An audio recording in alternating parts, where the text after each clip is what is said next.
Hey everybody, Brother Johnny here. This is a response video to Chris and his response video to mine, and I want to apologize ahead of time if this is not concise or if I'm going to be a little bit all over the place.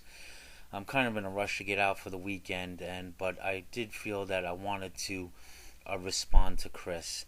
Chris, who I do respect and I have no animosity. He's one of the few Christians that I do respect here and admire. So I want that to be perfectly clear first. Though I disagree with him, it doesn't mean that I cannot befriend him in some way here, that in the limited capacity we have on YouTube. But I did want to address. I'm going to address one of the last things that Chris said in his video, and I'm going to play some of that right now.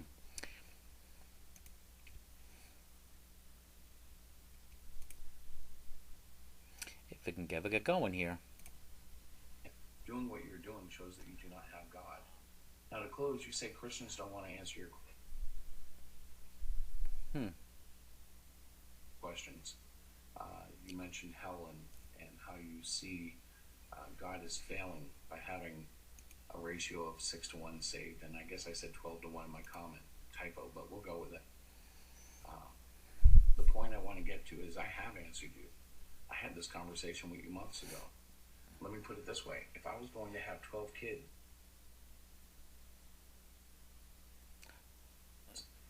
and I knew 11 were going to burn in hell, but one was going to go to heaven, would I still have those kids? You bet I would. And in my last comment to you, I pointed out that the animals in creation also have large numbers of offspring, knowing that most of them won't survive. It's how creation works. This isn't a failure on God's behalf. It's something inherent with a world that has fallen into sin. And you're Okay, I'm gonna pause it there, and I'm sorry for the little stuttering there. I got so many things opened up on my computer. Um, Chris, yes, you were the only one who did answer my question. I apologize, but I do find this very disturbing, Chris. I must say that I find it disturbing that you would still have 12 kids, knowing that 11 would burn in hell. That is very disturbing, and it is a failure not to God as I see it, but to the Christian God, the biblical God.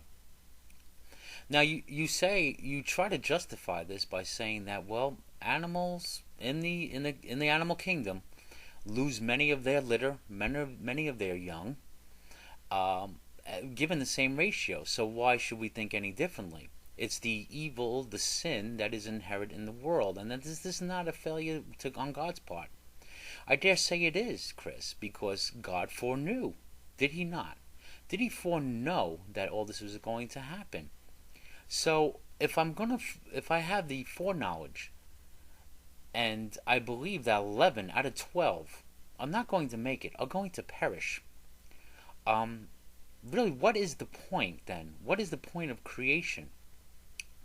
It seems kind of counterproductive.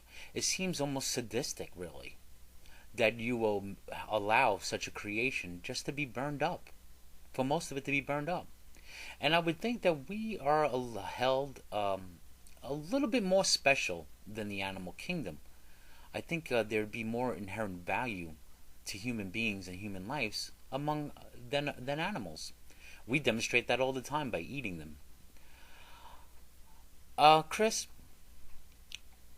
to you and to anyone else, I do not feel that I have to prove that I was a Christian at any point.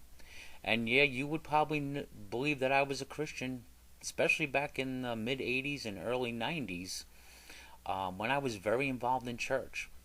Okay? I think it comes down to this, though, Chris, because you did pull up a few Bible verses to prove your point. And this is what it comes down to, Chris. Um, most of the teachings, I believe in Jesus is most of his teachings. To love one another, to do unto others, to take care of the homeless, to take care of the sick, to feed the hungry, to forgive, to not worry about tomorrow. One of my last videos I did on the good stuff in the Bible, and I'm going to continue to do more. Um, so most of those teachings I believe in Christ. I believe in. And so, in a sense, I follow a lot of his commandments. Um, but the problem here comes down to this, and it comes down to the inerrancy and what of the Bible. Simple as that.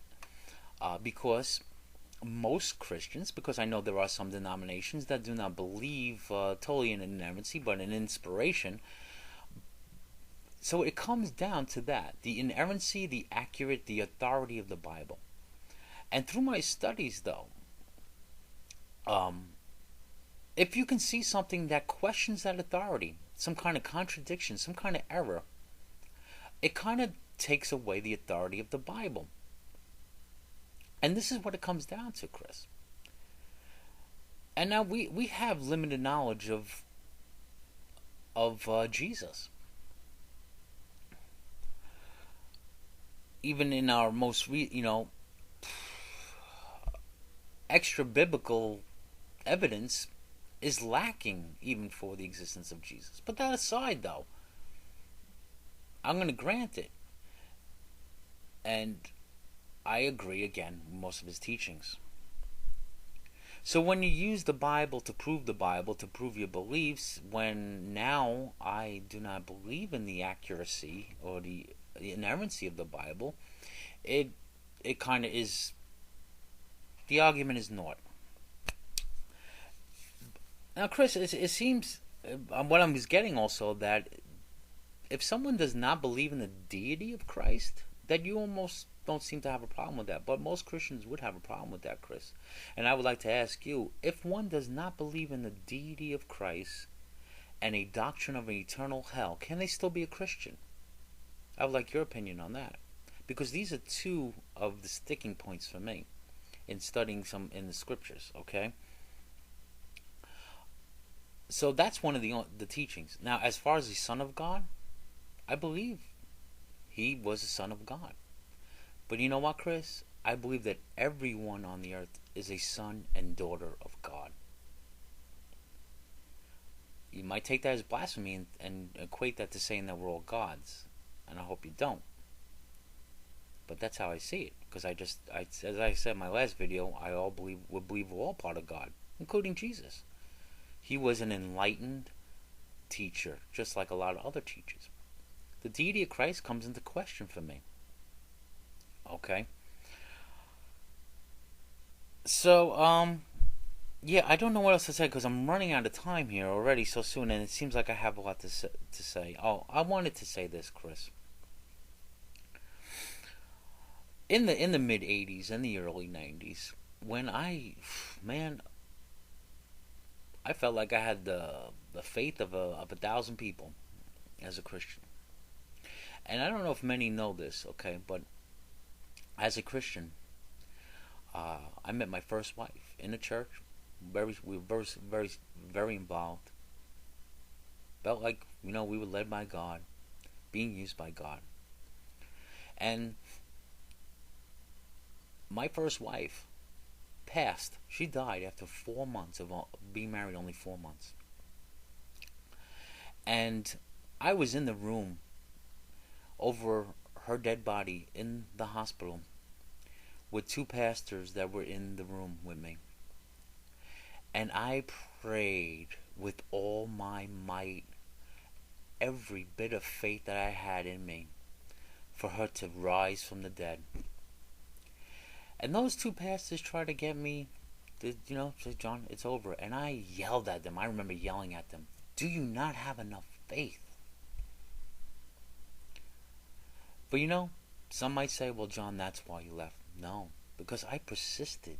I persisted more on. 10, 15 years in the faith. I accepted it eventually. But I've seen a lot of other unanswered prayers, Chris. When the Bible and Jesus promises that if you ask anything in his name, it will be granted to you. Now, I'm not talking about outrageous things, winning the lottery, stuff like that. I'm talking about things that we would consider to be in God's will.